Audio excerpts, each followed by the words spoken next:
les conditions nécessaires pour être disciple. De grandes foules faisant toute route avec Jésus, il se retourna et leur dit, si quelqu'un vient à moi sans me préférer, si quelqu'un vient en lui sans le préférer, donc c'est-à-dire sans l'aimer, je ne sais pas si c'est la même chose dans les autres versions, mais sans le préférer lui. Si quelqu'un vient à moi sans me préférer à son père, à sa mère, à sa femme, à ses enfants, à ses frères et à ses sœurs, et même à sa propre vie, il ne peut être mon disciple. Je vous ai déjà donné ici la signification des disciples, donc vous êtes déjà au courant. Je n'ai pas encore allé fouiller à gauche, à droite, qu'est-ce que ça veut dire un disciple? Vous savez déjà qu'est-ce que c'est, être un disciple de Jésus. Parce que quand les apôtres étaient avec Jésus, les personnes que lui, il a choisies pour marcher avec eux, quand on a appelé le nom de chrétiens à Antioche, c'est parce que quand les gens regardaient les apôtres, ils voyaient Jésus en eux.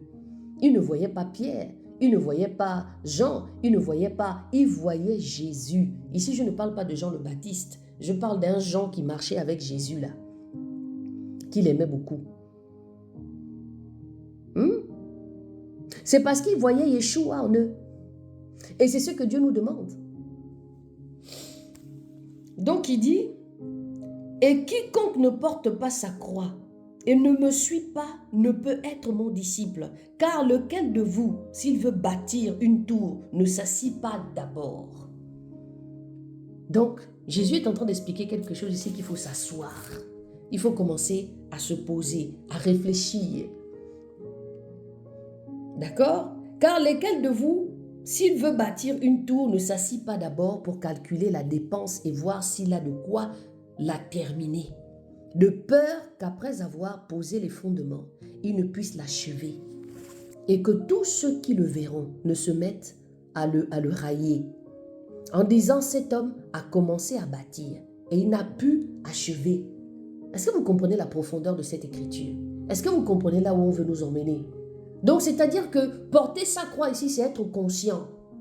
Tu sais que, tu t'arrêtes d'abord. Tu dis, en fait, là, je dois tout abandonner. Tu dois calculer le pour et le contre, mais tout en sachant que c'est Jésus qui est ton appui. Parce que c'est lui qui te donnera la force de tenir. La force quand tu vas entendre ta mère te dire un jour, toi, tu m'as oublié, hein? Tu ne m'aimes plus depuis que tu pries là. Parce que Dieu ne nous demande pas de ne pas aimer nos proches.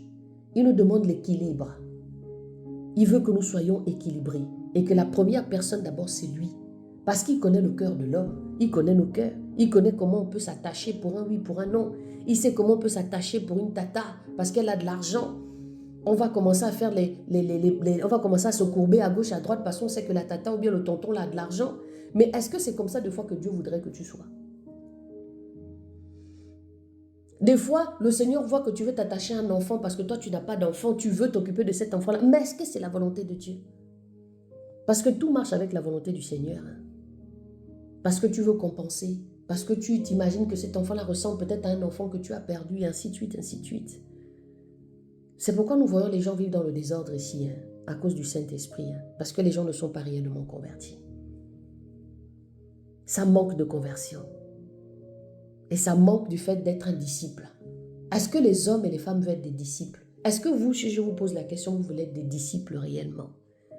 Cette parole devait vous interpeller dans le discipulat, dans votre marche, dans vos cœurs, dans vos mensonges peut-être que vous gardez dans vos cœurs, dans la détermination et la manière dont vous êtes en train de vous cacher de temps en temps, la sincérité de vos cœurs devant le Seigneur.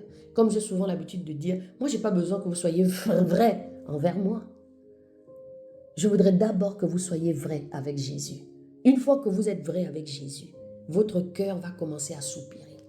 Et la vérité de Jésus va éclore. Et vous allez vous-même ouvrir vos bouches pour déclarer ce que vous avez eu dans l'intimité avec le Seigneur. Au verset 30, en disant « Cet homme a commencé à bâtir, il n'a pas pu achever ». Quelle est la métaphore de ce que nous sommes en train de comprendre?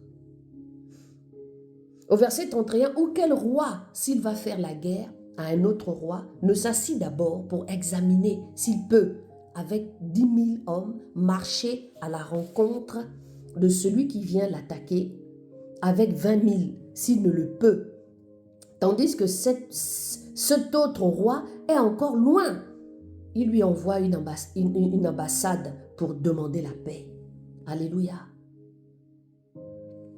C'est important de comprendre ça.